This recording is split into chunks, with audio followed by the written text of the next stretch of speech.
Innal hamdalillah wassalatu wassalamu ala rasulillah wa ala alihi wa sahbihi wa mawalah. La haula wa la quwwata illa billah. Rabbi adkhilni mudkhala sidqin wa akhrijni mukhraja sidq waj'al li min ladunka sultanan nasira wa qul ja'al haqqu wa zahaqal batil innal batila kana zahuqa. Wa qala Allah ta'ala fil Qur'anil Karim A'udzu billahi minasy syaithanir rajim. Bismillahirrahmanirrahim. Wal 'ashr innal insana lafi khusr illal ladzina amanu wa 'amilus solihati wa tawasaw bil haqq wa tawasaw bis sabr. Sadaqallahul azim wa sadaqa rasuluhun nabiyul karim wa nahnu ala dzalika minasyahidin wasyakirin walhamdulillahi rabbil alamin.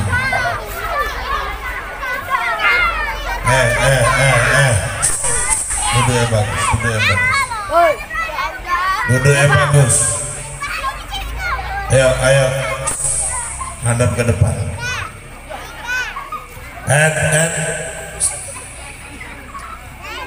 Ayo. Jangan ada lagi yang ribut. Bisa diam? Bisa diam? Itu yang di ujung. Ayo. Kemari.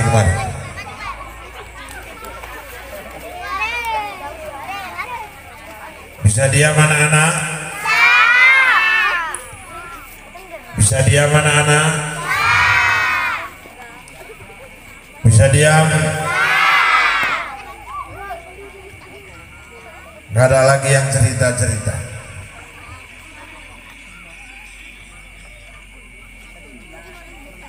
Kemarin saya ceramah, ada 2 orang anak-anak. Selama ceramah ribut terus. Saya tarik, saya berdirikan di depan. Ini ku tengok udah ada 3 orang yang mau ku tarik. Semuanya laki-laki. Bisa diam?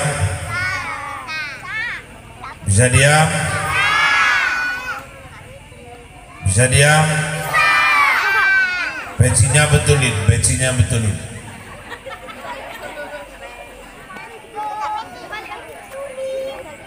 Yang nggak pakai peci udah duduk yang bagus. Jangan ngerebut peci kawannya. Nanti saya minta sama panitia, tolong nanti kalau ada sisa kue kita bagikan lagi buat anak-anak yang duduknya paling rapi, yang pecinya rapi, yang jilbabnya rapi, dan selama ceramah dia nggak ribut. Bisa?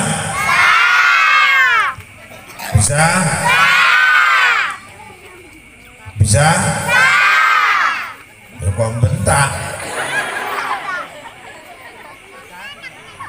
Yang saya hormati Kepala Desa Pematang Cengal beserta seluruh perangkat, Bapak Kepala Dusun, pemuka agama, pemuka masyarakat, orang-orang tua kami,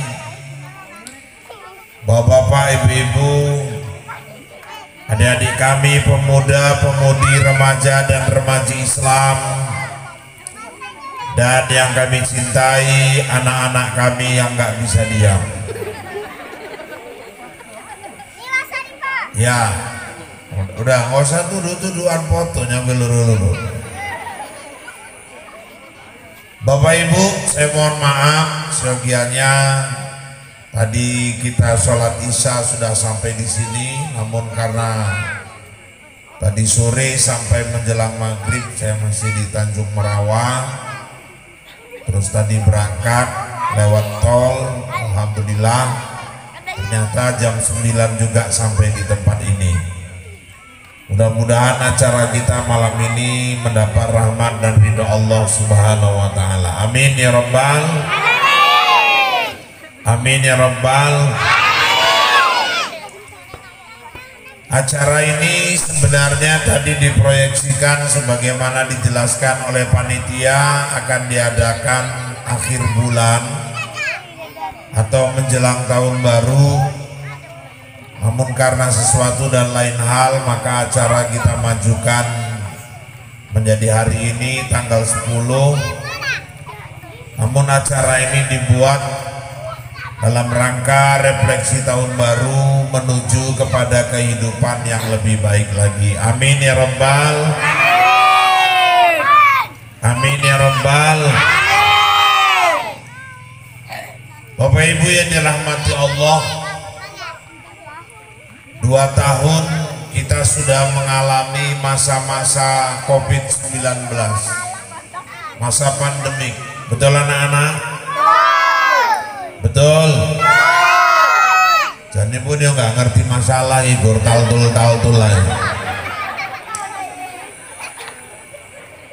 Saya melihat pandemik ini adalah masa ujian buat kita semua.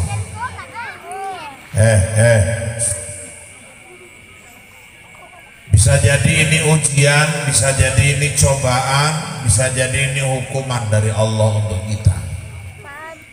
Tapi apapun, semua kita harus tetap berpikir positif. Karena segala apapun yang terjadi pada hakikatnya itulah yang terbaik dari Allah untuk kita semua.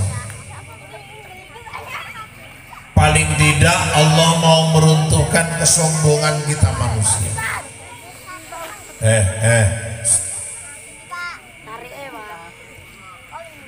Coba nanti bentar lagi yang 2 ini saya tarik naik kalau nggak bisa dia.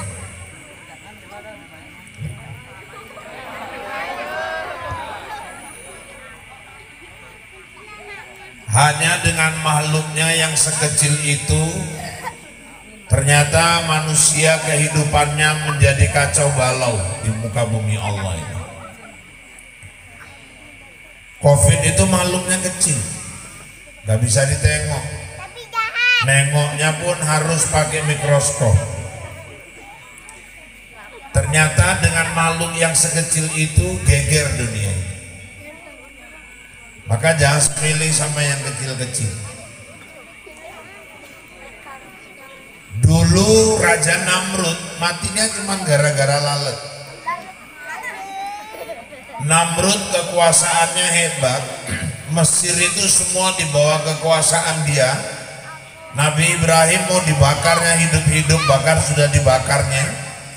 Tapi bapak-bapak, ibu-ibu, akhirnya Allah kirim seekor lalat berterbangan terus di muka. Ditepis, lalatnya ngelak, pindah tempat, lalatnya ngikut, ditepuk, nggak kena, masuk ke kamar terus, lalatnya ganggu dia, pindah keluar lagi malah masuk ke lubang hidungnya, masuk terus ke rongga hidungnya ini sampai mendekati otaknya,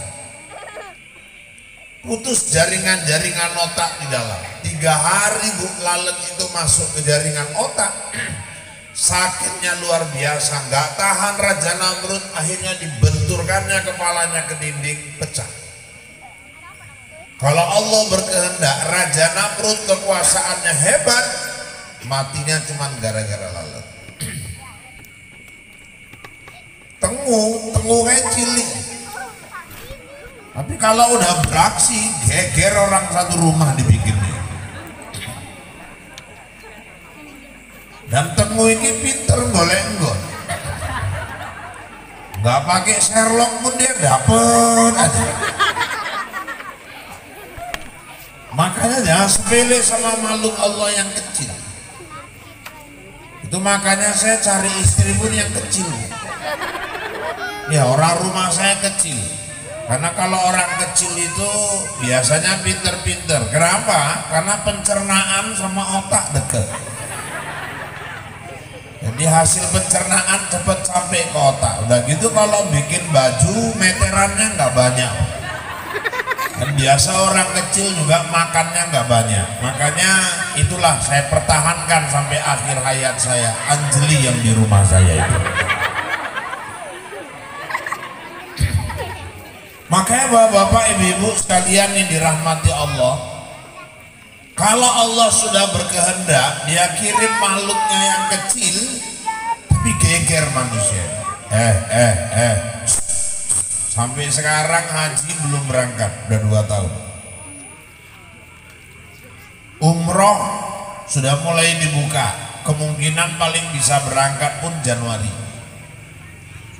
Itu pun dengan peraturan yang sangat ketat. Ada karantina dan lain-lain.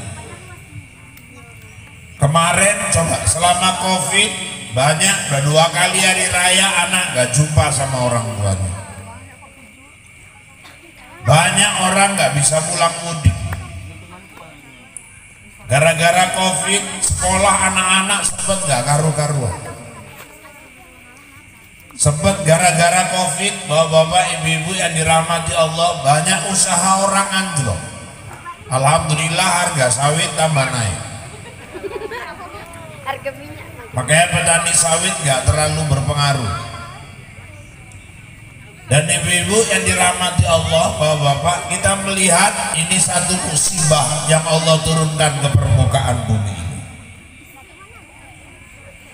Makanya semua kita manusia, pertama dari dulu kita takut wabah.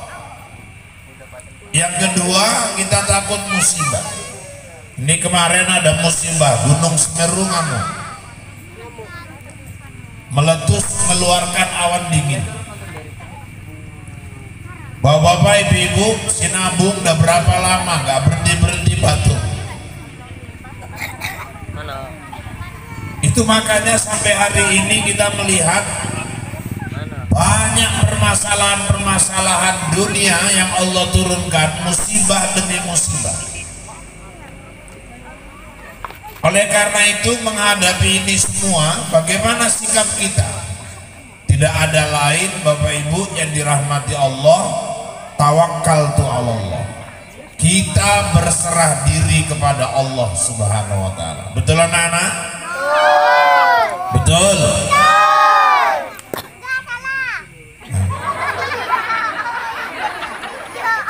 Boleh masalah ini satu ini.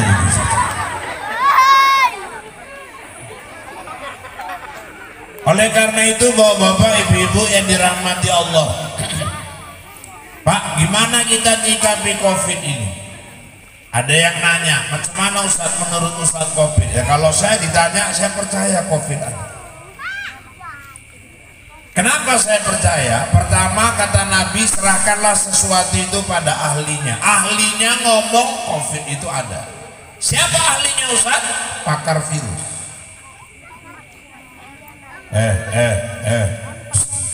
Ayo, suara. Bapak-bapak ibu-ibu yang dirahmati Allah. Kemudian saya April sendiri kena, April yang lalu. Pulang dari Kandis, Pekanbaru, demam tinggi. Memang beda Bu, demam COVID ini sama demam-demam lain. Saya demam tipus udah pernah ngerasain. Demam batuk, pilek udah. Demam panggung waktu ijab kabul udah. Demam COVID memang beda. Sempat hilang penciuman, hilang rasa, batuk, pilek. Waktu itu saya juga sempat ngerasain sesak 3 malam. Dan ibu-ibu saya sediakan waktu itu ini yang baju merah ini pindah. Mau saya tarik ke depan atau kamu pindah? Pindah sini sini. Ini. Ya, pindah. Sini pindah. Ayo. Nah, nanti kalau kalian ribut juga, kalian yang saya. Aku wajah serem tapi hati selembut salju. Mencari masalah. Makanya bapak-bapak, ibu-ibu yang dirahmati Allah, 3 malam sempat sesak. Saya sediakan waktu itu di rumah oksigen. Saya pakai 1 malam. 8 hari tes ulang, alhamdulillah negatif. Istri saya udah nangis waktu itu, 27 tahun nih kamu, gak pernah saya terkapar gitu. Saya bilang udah kok gak usah sedih, aku sehat nanti insya Allah. Dari mana abang tahu sehat? 2 tandanya. Apa itu? Pertama, aku masih selera makan. Yang kedua, tak delok raimu yang kayak cantik. Tapi kalau mukamu udah kayak mak lampir, berarti aku yang cerah ibu. 8 hari tes ulang, alhamdulillah negatif. Jadi bapak-bapak, ibu-ibu yang dirahmati Allah, kesimpulannya apa? Covid ini belum ada obatnya. Obatnya ya kalau kita batuk dikasih obat batuk, kalau sesak dikasih obat sesak, kalau pilek dikasih obat pilek, bantu vitamin. Jadi kuncinya menghadapi masa-masa virus kayak gini Ustaz, masa-masa wabah ini, apa solusinya Pak Ustaz? Ya tingkatkan imun. Makanya saya nggak percaya kalau orang bersentuhan tangan aja bisa ketularan. Kalau virusnya ada, saya percaya. Kenapa? Karena bapak-bapak, ibu-ibu, waktu saya kena itu, yang gantikan baju saya anak saya, yang bersihkan badan saya tiap hari anak saya. Tapi kok anak saya nggak ketularan, berarti imunnya bagus. Jadi kuncinya sekarang ini bapak ibu, kita tingkatkan aja imun. Ada yang minum air jahe, ada yang minum induk kunyit, nah itu antibiotiknya tinggi. Ada yang minum air seri sama lemon. Kalau kawan saya madu, dari awal 2020 sampai sekarang udah 7 jerigen madu di rumahnya, yang 5 liter itu. Saya waktu ke rumahnya ditunjuk ini dari awal 2020, mau tidur 2 sendok, mau berangkat kerja 2 sendok. Tapi emang ampuh madu. Kemarin habis hari raya haji, demam dia, dites PCR, alhamdulillah negatif. Walaupun demam, cuman istrinya yang positif, meteng terakhir. Kakian ngombe madu terakhir mah ndak bujule positif, meteng terakhir bujule. Makanya bapak-bapak, ibu-ibu yang dirahmati Allah, kalau saya ditanya itu apa Ustaz? Bagian dari ikhtiar, usaha. Ada yang minum vitamin, ada yang minum air lemon, macam-macam. Tapi sebenarnya intinya bapak-bapak, ibu-ibu, naiknya imun ada hubungannya dengan naiknya iman.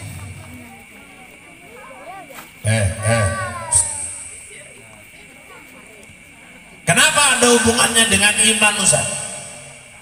Kalau orang imannya tinggi, keyakinannya bahwasannya Allah selalu jaga dia juga tinggi.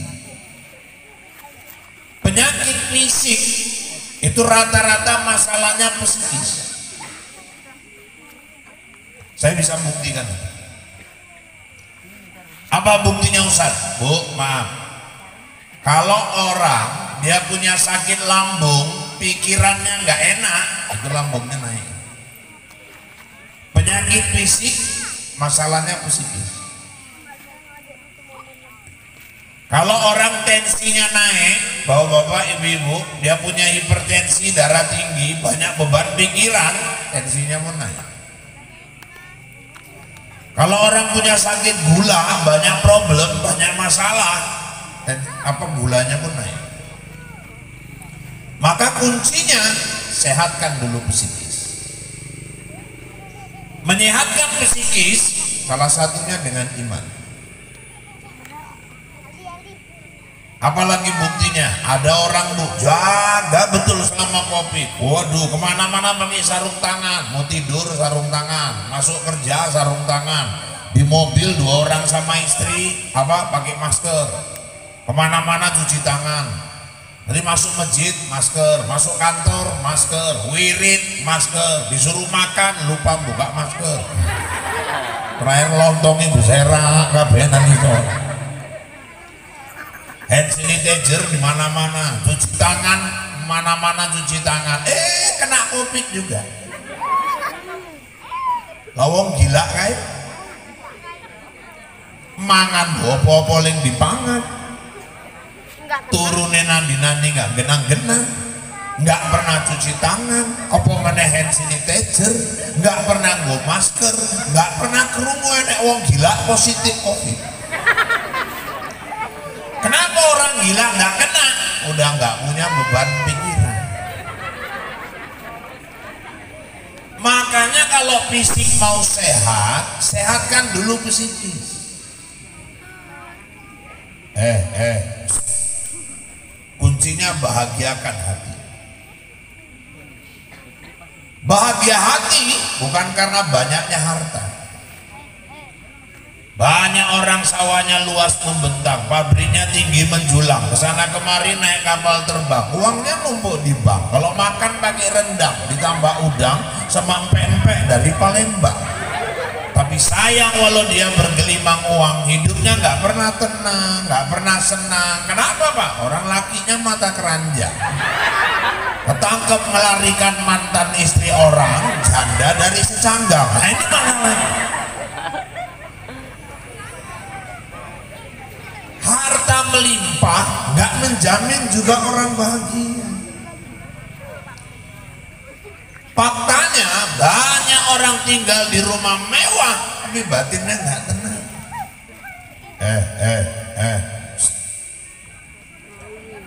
Nabi Muhammad rumahnya cuma 4x4, dindingnya terbuat dari tepas, rumbia, anyaman pelepah kurma, atapnya dari daun kurma, lantainya pasir. Tapi Nabi bilang, baiti jannati, rumahku adalah surgaku.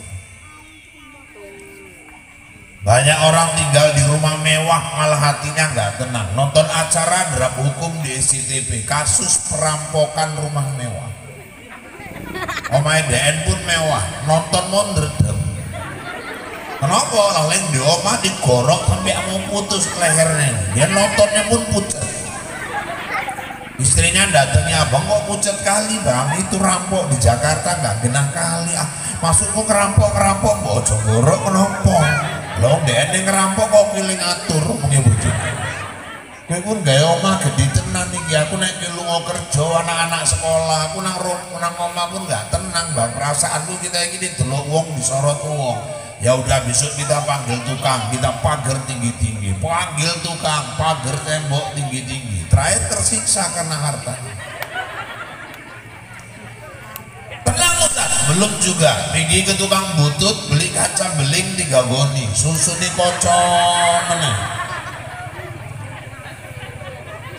Udah siap, belum tenang juga. Kawat duri menemu enggak? Udah siap, istrinya ngomong, ala bang maling banyak akalnya, ambil satpam, jogo pintu ngarep. Ku jogo ngarep dia masuk ke komburi, bang diku satpam siji meneh, jogo buri. Luru-luru keturunnya malingi masuk, tuku anjing telu. Terakhir satpam ini gak iso jogo, sini kejar-kejar anjing yang satpam. Ternyata rumah mewah nggak jamin orang bahagia. Ada orang rumahnya dinding tepas, atapnya nipah, lantainya semen biasa, TV-nya 14 inci, tapi kok rumah tangganya tentrem. Suaminya nggak pernah macem-macem, nggak pernah WA-an, SMS-an sama istri orang nggak punya handphone. Istrinya pun taat ibadahnya, anak-anaknya ranking sekolahnya, nanti maghrib sholat berjamaah sama-sama ke masjid, pulang makan bareng walaupun sederhana pakai sodono bitumbuk ikan asin sama sambal belacan sambil nonton Ikatan Cinta. Bahagia tidak ada jaminannya dari harta yang melimpah. Kebahagiaan itu dari mana, Pak? Harta yang berkah, bukan harta yang melimpah. Kadang-kadang bapak-bapak, ibu-ibu, rumput tetangga itu nampak lebih hijau, pandangan mata kita aja. Rumah orang yang mewah nampaknya bahagia, yang merasakan belum tentu bahagia. Kadang-kadang kita berdiri di Tanjung Pura sana pinggir jalan, nampak mobil Toyota Camry lewat, baru belum sempat ganti kaca reben, supirnya di depan. Dah, yang punya mobil ibu-ibu masih muda, kacamata reben, pakai jilbab, duduk di belakang. Orangnya cantik, pakai jilbab. Kita nengokinya pun ya Allah, motornya paten, wonge ayu, ling duwe Islam. Kita leng kesenengan, leng numpak motor mau mumet.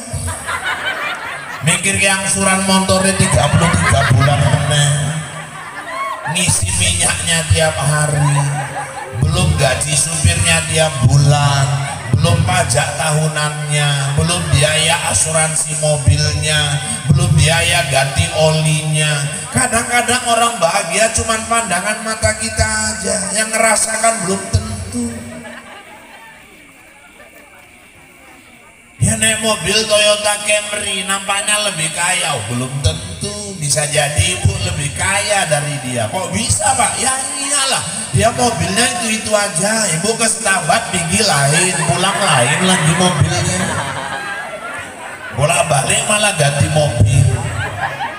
Dia supirnya itu aja, ibu pergi lain supirnya, pulang lain lagi supir.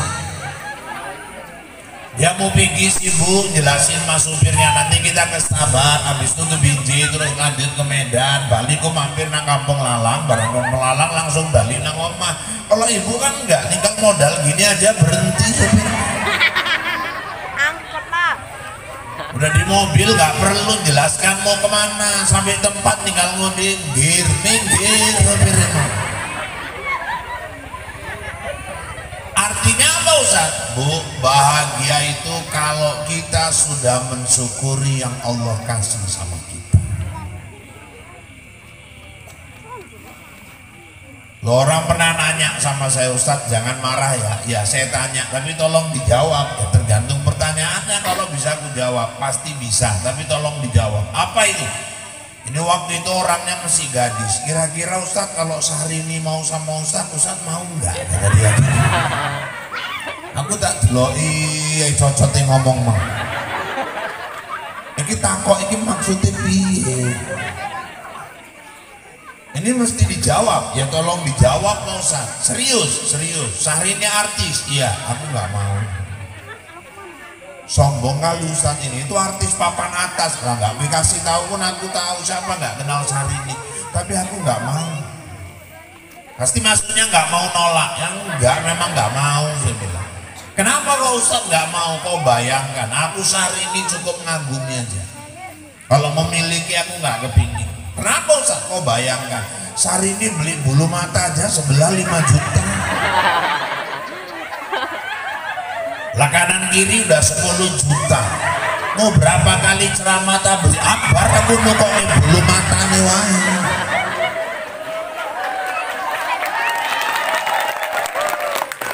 Lah iku iki bulu motong.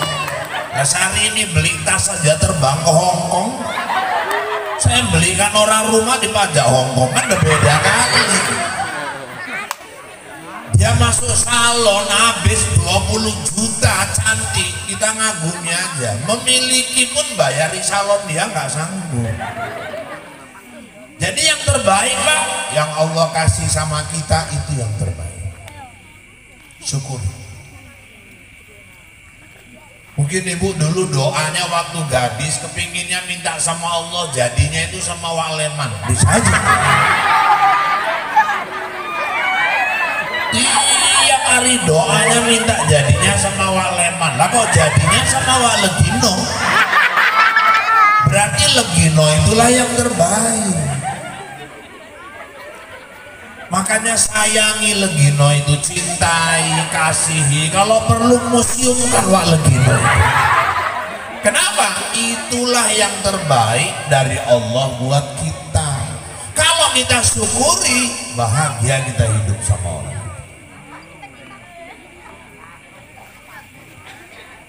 Makanya bapak-bapak, ibu-ibu yang dirahmati Allah, udah percaya aja, yang kita minta belum tentu itu yang terbaik. Yang Allah kasih sudah pasti itu yang terbaik.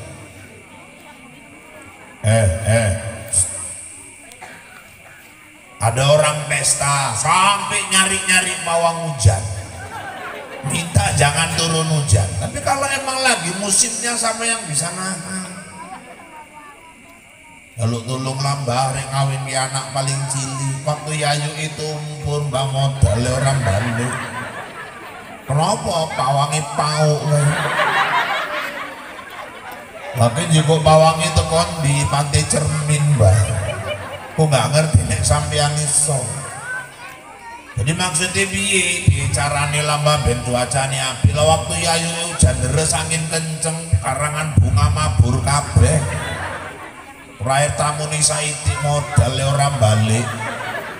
Iki gawe lah cuacane apik ya wis ke golek cabai abang telu. Merica telu.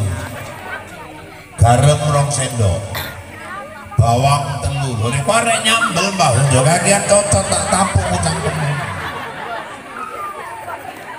Gudang garam nah itu di Samsu 2 bungkus. Dukun sekarang nggak mau gudang garam merah mak, milih di Samsu. Terakhir garam sama beras campak-campakkan ke langit. Apa itu? Sholat iya kana budu wa iya kana stain. Ya Allah, hanya padamu aku nyembah, hanya padamu aku minta tolong. Munafik, ngomongnya aja iya kana budu wa iya kana stain, prakteknya iya kana budu wa iya dukun stain. Nyembahnya udah betul sama Allah lah, kalau minta tolongnya sama dukun.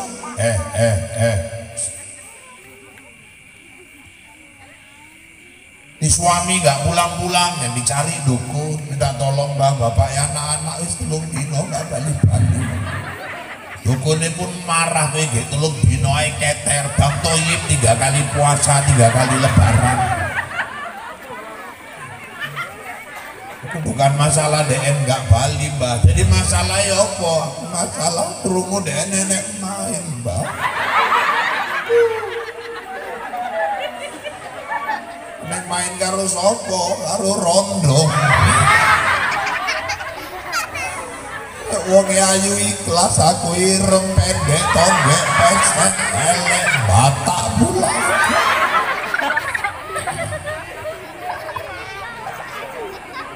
Jadi maksudmu piye? Lebih carane lambah benden cerek lengket, arek cerek ae karo aku wis kowe bali, kowe golek rambutnya kita main gitu kok gini. Pulang sampai rumah ada sisir, ada rambut, diambil masukkan amplop, buru-buru balik ke dukun, lali nek tunggal saoma karo mertua. Nah rupanya yang kegawa rambut mertuane dikerjai karo dukun, terakhir mertuane ngintili bener. Makanya kalau sudah iya kana budu wa iya kana stain, kalau udah nyembah sama Allah, minta tolong sama Allah. Ibu pesta doa minta ya Allah jangan turunkan hujan, tahu-tahu hujan turun, bukan Allah nggak sayang, itulah yang terbaik. Kenapa? Makhluk Allah bukan cuma kita. Bapak Ibu nggak suka mungkin turun hujan, tapi yang baru nanam padi itu minta supaya turun hujan. Kita nggak suka dengan turunnya hujan. Pohon-pohon sawit itu pada minta hujan. Dia makhluk Allah juga. Kita nggak suka turun hujan. Yang usaha dor semir itu tiap hari minta hujan terus. Kita minta jangan turun hujan, tapi malu-malu Allah kayak kodok itu. Coba kodok itu kalau nggak ada hujan tenang, tapi kalau dikasih hujan kodok ngaji. Yang kodok tuh asal habis hujan rame-rame ngaji tuh ngaji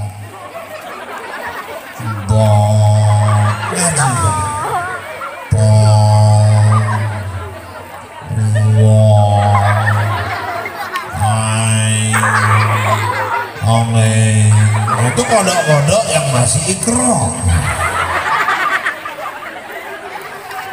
Kalau yang udah Quran kan alif lam lain.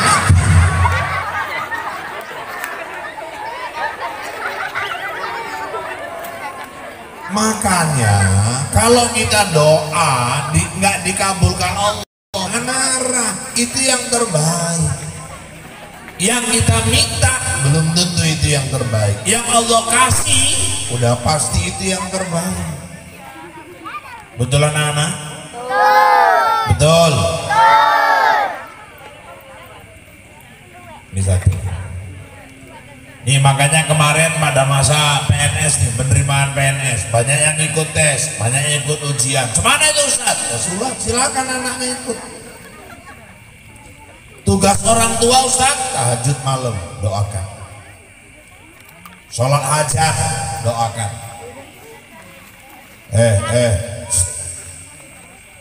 Kalau perlu orang tua, puasa Senin Kamis. Dalam keadaan puasa itu, doakan. Anak kita yang ikut ujian Pak, suruh dia sholat hajat, suruh sholat tahajud, minta supaya diberi kelulusan. Tahu-tahu keluar pengumuman nggak lulus. Itulah yang terbaik. Loh, kok malah itu yang nggak itu yang terbaik Pak? Mungkin kalau dia lulus jadi mudhorat, dia jadi PNS. Dan nggak ada jaminan Pak, PNS itu hidupnya lebih bahagia daripada yang nggak PNS. Banyak juga PNS tiap gajian penting habis dipotong di bank sumut. Sekarang malah lebih ngetop toki sawit daripada PNS. 60% kata Nabi rezeki itu di dagang. Kalau anak kita nggak lulus, berarti itulah yang terbaik. Rezeki dia bukan di situ. Ini yang depan. Tarik Pak, tarik Pak. Saya makanya pernah anak saya dulu ngomong Bu, masih masa-masa jahiliyah dulu lah. Kalau sekarang kan alhamdulillah orang masuk PNS ini udah lebih fair lah, ujiannya online. Udah banyak terbukti orang nggak pakai duit lulus. Oh dulu pernah anak saya ngomong ya katanya kalau mau lulus PNS harus nyogok 150 juta. Wah haram kan loh. Jangan nyogok-nyogok masuk kerja. Ya kalau nggak gitu katanya nggak lulus nggak ada masalah, cari jalan rezeki yang lain.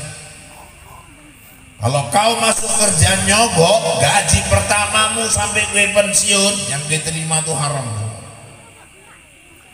Haram. Nggak boleh Bang, nggak boleh.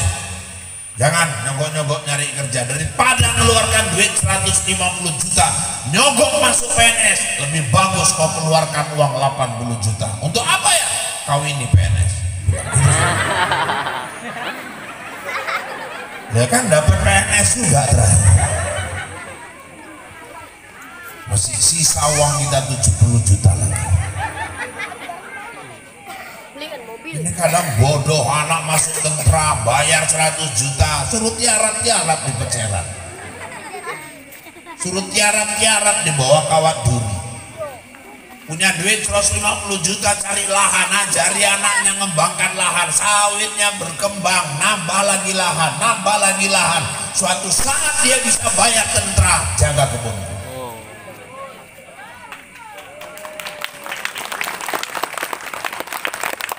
Makanya bapak-bapak, ibu-ibu, kalau kita mohon nggak dikabulkan Allah, jangan buruk sangka. Itu yang terbaik. Nanti Allah kasih jalannya. Tarik ini Pak, tarik Pak. Ada orang berdoa minta, ya Allah kasihlah aku jodoh yang kaya, pinter, cantik. 3 3 tahun doanya itu aja. Kok lama kali Pak? Nggak dapat. Orang minta yang sempurna, pinter, kaya, cantik lah. Nah endeng aku pun gelem nambah. Doanya minta kaya, pinter, cantik, sampai punya duit pergi umroh ke tanah suci. Di depan Ka'bah doanya itu aja. Minta jodoh yang kaya, pinter, cantik. Pulang dari umroh 5 bulan belum dapat jodoh. Suatu hari ke masjid sholat isya, balik tuh ke masjid malah dikejar-kejar anjing. Ini anak-anak lajang, anak gadis saya kasih ilmu. Kalau dikejar anjing jangan lari. Kalau kita lari berarti kita bodoh juga. Kenapa? Anjing kayak sikile papat, kita guluru, nggak akan menang. Oh jadi jadi lomba lari. Sikil guluru asam urat pula. Jadi kalau dikejar anjing Pak Ustadz cari tembok manjat, atau cari tempat misalnya yang lebih tinggi manjat, ada pohon manjat. Kalau nggak ada pohon, nggak ada tembok Pak, jongkok. Situ dia ngejar langsung jongkok, pasti dia takut itu. Kenapa? Dia pikir kita mau ngambil benda yang membahayakan dia. Pak kalau udah jongkok mesti diterkam juga Pak, itu nasib. Berarti anjingnya sing wis gila. Malah dikejar anjing, lari dia, diterkem anjing, oh keroak betis. Nangis deh, rupanya ditolongi orang, cari mobil bawa ke rumah sakit. Apa kata dia di mobil? Ya Allah, kejamnya lah Pak, ya Allah. Aku minta jodoh kaya, pinter, cantik, lah kok malah yang datang anjing, ya Allah. Rupanya sampai rumah sakit disuntik rabies. Masuk ke ruang rawat inap di infus. Rupanya Bapak Ibu dokter yang ngerawat datang. Dokternya perempuan, pinter, kaya, cantik, jatuh cinta. Rupanya gigitan anjing yang nganterkan dia jumpa sama jodoh.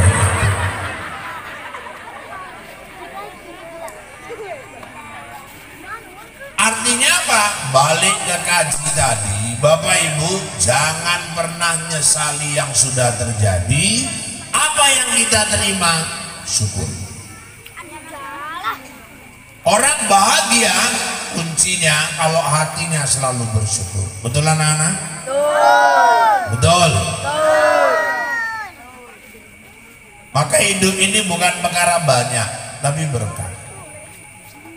Umur bukan perkara panjang, umur 91 tapi pelonga, pelongo, ketap, ketip, koyong pau.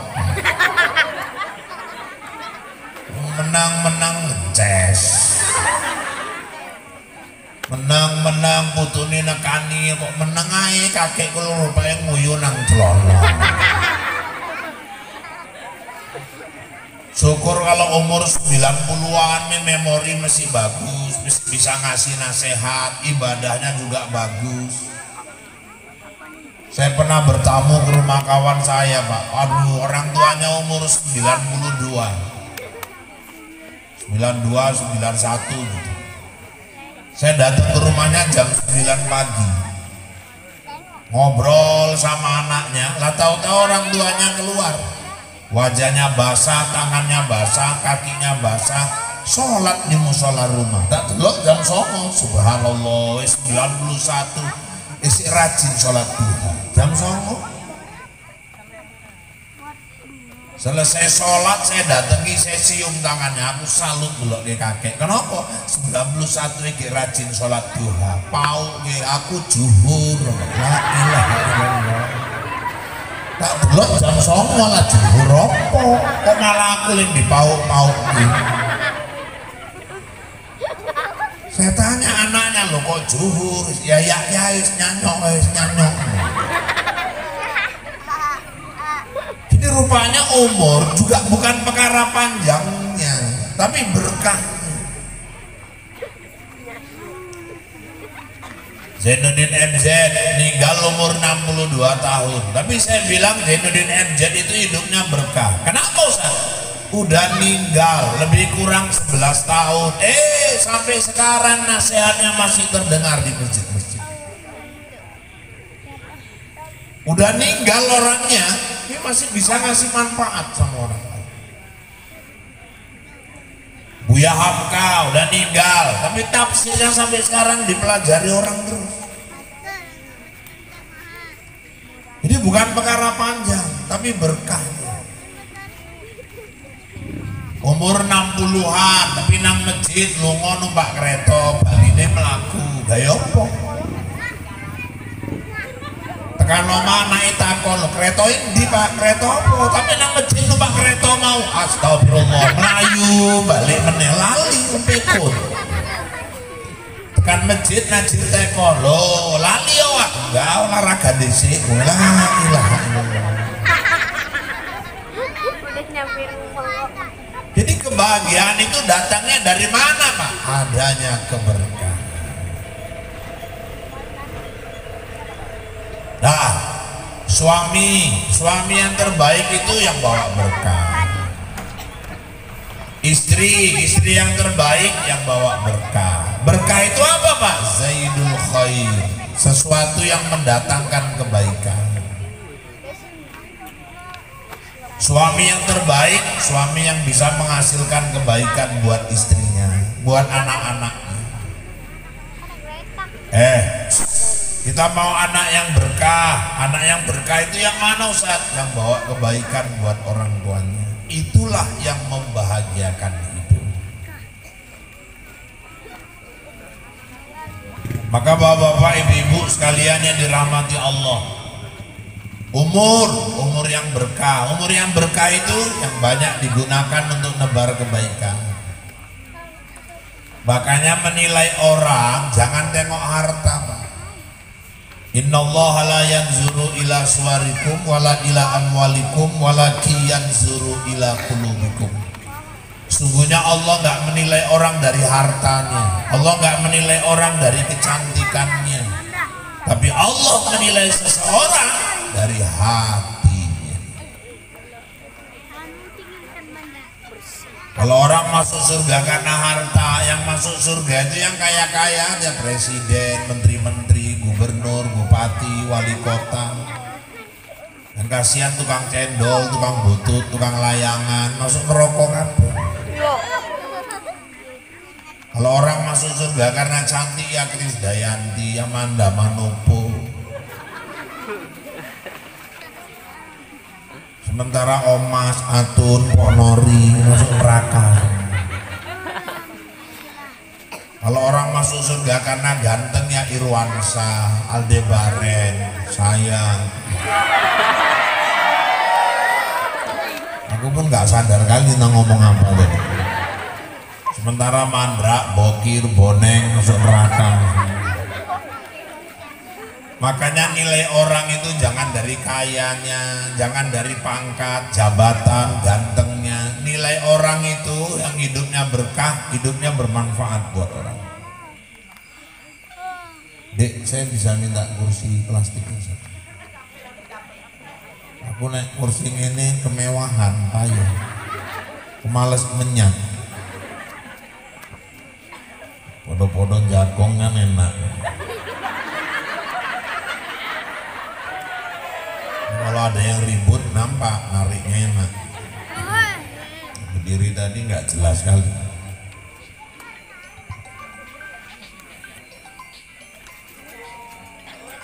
Inspektur Bijay. Maka bapak-bapak, ibu sekalian yang dirahmati Allah, maka kunci itu keberkahan. Kita ini semua umur bertambah terus, walaupun jatah hidup berkurang. Makanya nggak ada orang dibilang tambah muda. Saya kalau jumpa orang-orang bilang nggak usah raulus, nggak betul, saya kita tambah nom, aku batin ngenyek ini pasti ngenyek. Bapak kalau dibilang orang tambah muda, jangan seneng Pak, basa-basi itu udah pasti basa-basi. Nggak ada orang tambah muda. Saya jujur aja, kalau orang jumpa saya bilang Sarah kita tambah nom, sikit tuh nggak ada rasa senang, pasti basa-basi aja, ngenyek ini batin. Nggak ada, kita ini semua tambah tua. Kalau dibilang orang awet muda, mungkin kita masih terima. Tapi kalau dibilang tambah muda, nggak ada. Yang ada tambah tua. Cuman tua ini kan 3 macam. Ada tua-tua keladi, ada tua-tua jelatang, ada tua-tua kelapa. Tua keladi makin tua makin menjadi, judinya makin parah, mabuknya makin gak karuan, makin jauh dari masjid, gak bisa jadi contoh buat anak istri. Ada juga tua-tua jelatang, makin tua makin gatel.